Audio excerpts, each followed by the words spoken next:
aujourd'hui, j'aimerais, avec votre permission, traiter au rétroviseur du quotidien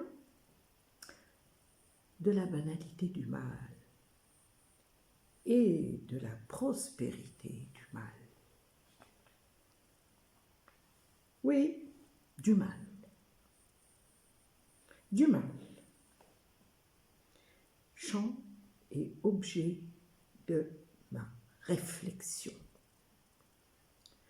Sur ce point, le déroulement, l'enchaînement de mon attention m'a conduit vers les concepts du bien et du mal.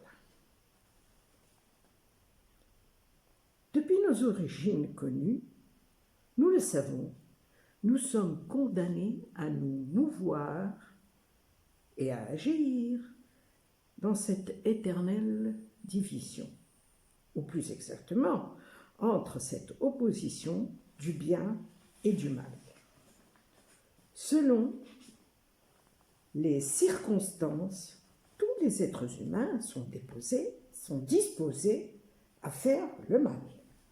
Ce mal peut se traduire dans le quotidien de la routine familiale, de la routine sociale, de la routine professionnelle, dès que l'être humain peut jouir d'un semblant de liberté.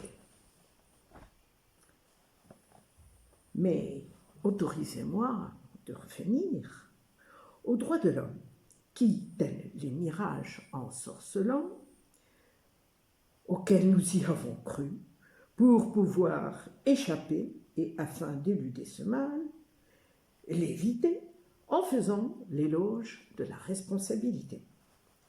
La responsabilité qui sera autant individuelle que collective. Cette responsabilité en appellera à la conscience intérieure et sera à l'origine du devoir de responsabilité. Devoir de responsabilité balisé par des normes et des valeurs.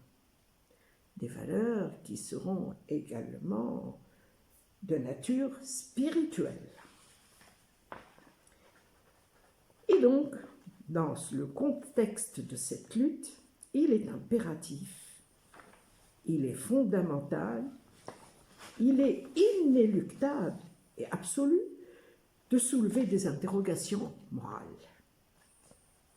Et donc, par voie de conséquence, ne pas laisser toujours à un tribunal le soin de trancher en fonction du droit.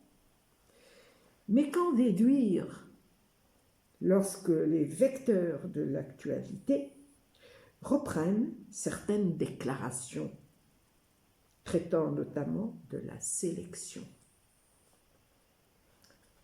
Les nantis, les démunis, quelle sélection? Naturelle, criminelle, programmée, ordonnée, réfléchie, consciente? J'en ai froid dans le dos. Car notre avenir, avec un grand A, nous appartient.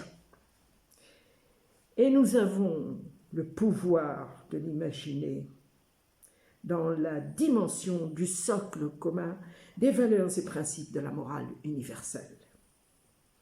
Construire notre futur à travers notre résonance et notre capillarité sociale. Trouver notre chemin, trouver notre potentiel. Nous en sommes capables, tous ensemble, pour le bien de tous.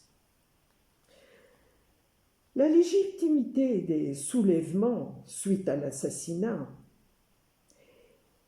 et donc à l'oppression de ces soulèvements suite à l'assassinat de George Floyd dans les villes à travers les USA, aujourd'hui en témoigne.